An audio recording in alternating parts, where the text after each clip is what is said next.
Good evening and welcome back to the Mindful Model Maker. Again, I'm in my kind of workshop, I suppose, surrounded by all the things that I'm working on at the moment. What I said the last time was that I'm going to build some cheap wagons. I've got an original, well I should think it's pretty original, meat van by Airfix, and I've also bought a modern equivalent because it's still the same model actually, which is Dalpole or Dapole, whichever you want to, how you pronounce it. Kitmaster plastic scale model. Well, these are the same models. Now the only thing that I can see which is an improvement, the fact you get a triang type coupler inside and you get some steel wheels, which is good. So yeah, so we'll start comparing and have a look at those, shall we? I'm going to move this down a little bit so that you can see more of what I'm doing, less of me, which you don't really want to see much of me. You can listen to me waffling on, but yeah, let's take this out and have a look at what we've got. And then we won't be tonight, I won't be making them tonight, but probably maybe tomorrow evening I'll start making these kits and we can see. There is one thing I have found, that the Dapole instruction sheet is a lot clearer than the early Airfix. So what I do love with these early Airfix is these boxes. I might just cut that picture out and put it in a frame, because to me these things are iconic. I just love them. So to me they make like mini posters. I don't know if it's just me, but anyway, so this is inside an original Airfix. Now obviously it's made red, but it doesn't matter what colour it is. It'll be sprayed with a primer or brush painted with a primer. And the plastic is good. There's no damage. The only thing is you got the plastic wheels. And I mean everything is in here. You've got the vacuum cylinder that goes on the brakes. So basically the model is the same. Yeah, that all looks good. Side frames. So we'll come to the instructions. Now this is the early Airfix 10-ton ventilated meat wagon, as it says. Technical data is on there, so it just tells you all of that. And all it kind of really shows you is this exploded view like this. The parts are numbered, so from what I gather you just find number 1, number 2, and you start putting the bits together. I will probably use the Dapole instructions because it just looks a little bit easier to follow. It shows you just turning the base plate over, fitting the brake rigging on, because it all goes in the same place where these little slots are on the side there. So the brake rigging goes onto that. Then you put the side which has got the axle boxes in, then you can put the wheels across. I'll show you the wheels that come with the Dapole one because they're quite nice actually. To be honest, it's I mean both kits are good. So I'll just show you. This is the grey and that's the red. So you can see they're both exactly the same apart from the colour. So yeah, that's the only difference on that. What else do we get inside? I think we get the transfer or decals, as I've got to call them nowadays. It's just got what it is on there. BR standard 10-ton ventilated meat van is what it is. And inside these are the wheels. I'll show you. So they're very nice. They've got 3 holes in, and they're metal. And of course they'll give it a bit of weight, but I'll probably put a bit of weight in these. And of course this comes with a triangle type coupler to go on the end. Now I think in the actual original Airfix one, make sure we get it in the right box. So I'll just see what decals we got in here. Right, so this is the original Airfix, and that is the Delpol one. So, or Dapol. Very similar. I think it would probably come out the same. You'd probably get that creamy colour on the back of there. I don't know if that actually goes on the van. I don't think it does. I think you just use the smaller ones where it says meat. Yeah, it says meat. For fresh meat, 10 ton is what it says on there. So yes, put the right ones back in the right box with that. So that's what that. Now, what type of coupling do they have on the original Airfix? Yeah, it's one of these hook type ones, like that. I think has an elastic band actually that goes through. So this is the type that you get with the Airfix one. But there's no reason why I couldn't buy some more just couplings and fit them on to whatever type of coupling you want to go on there. I don't think there's any problem. So when I do the Airfix one, I will then get the couplings and make them all the same just to go on there, so that we can just run it so that you can see. But I have now got all of the wagons. So this is also an Airfix brake van. This is obviously a bit later, you can see by the box. I haven't opened it. Yeah, this one's all red as well. Plastic wheels. Yeah, it looks quite good. So I think we'll make these, paint them, get a bit of track, and we'll run them. I mean, obviously it's not all going to be done in one day. I'm not that quick. But just to show you. And the other one I got was our famous mineral wagon. Well, God knows how many of these there are on the railway. Thousands, I would imagine. Literally thousands. I think everything looked okay in there. Yeah, this one does. Again, it's got the same type of couplings, but again, I can order some up, go to my favourite place, which is eBay, which is where I order most things.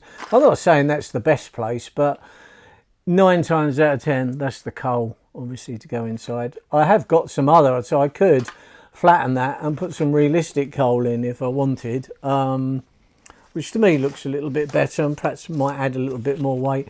But probably underneath that, I will probably put probably some 2p pieces or something like that, which will increase the weight of the wagons, because obviously they run, and when you got the metal wheels on, because I'll probably convert them all over to metal wheels as well, they will run better. So that's probably the next project that I'm going to do is to start building them. I'm not going to bore you just by sitting there religiously just gluing one bit and going on and on. I'll do a little short video on starting it, then I'll move on and start another one, and so on until we got them built. And I might get so far and then show you what it looks like before I paint it and so on, because I think you might just get bored if I just sit there religiously. I want to do more filming in the workshop because that's where I spend a lot of my time. I belong to a model railway club now, which I've never, I thought about joining them. I belong to clubs, model engineering societies. I belong to about 3 at the moment, and I've driven 3.5 inch, 5 inch gauge steam, all that kind of stuff, and I've owned locos over the years. I've scaled down a little bit now. Gauge 1 and 16 or SM32 is what I tend to run. It's not to say that I won't go back perhaps one day to getting a 3.5 or a 5-inch gauge live steam again, but at the moment where I live, it's not the best thing. As you get older, you'll find they get heavier. I don't know if it's that we get weaker or they get heavier. I think it's both, actually. No, I think we get weaker.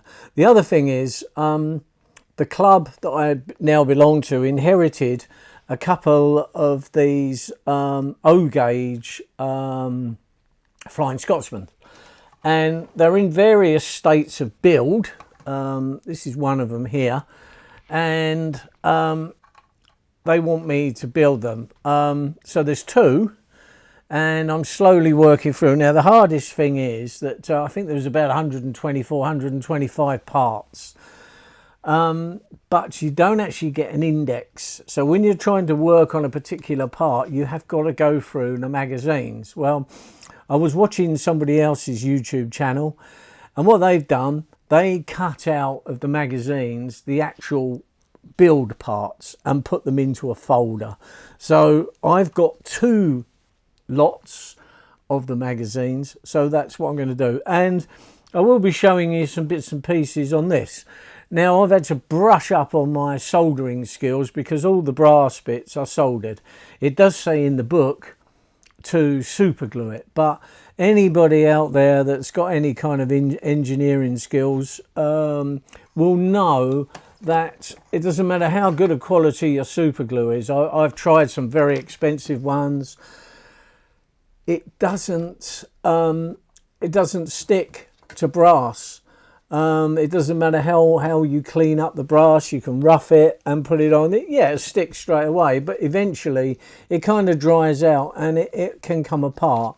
So really what you need to do is solder. What I did, I ran a little bit down there. So I've got a new soldering iron, some flux and solder, and I will be showing you, if you've never soldered before, I will be showing you how to do it, because I know there's lots of videos and things out there. A lot of it tends to be American, because Americans are well into all of this. It's not as hard as you think. The white metal parts of the kit, I'll show you the underside of the tender, because basically there are 3 materials in this kit. So you've got the brass, and as you can see, this person has, whoever built this, has soldered the brass. Then you've got white metal. You've got the tank underneath there. I think that's the water pickup scoop for the tender. So all the brass parts are soldered.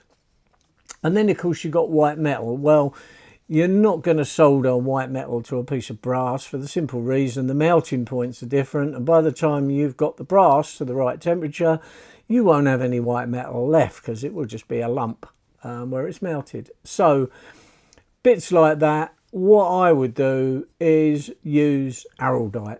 If you haven't used araldite before, I will also show you that.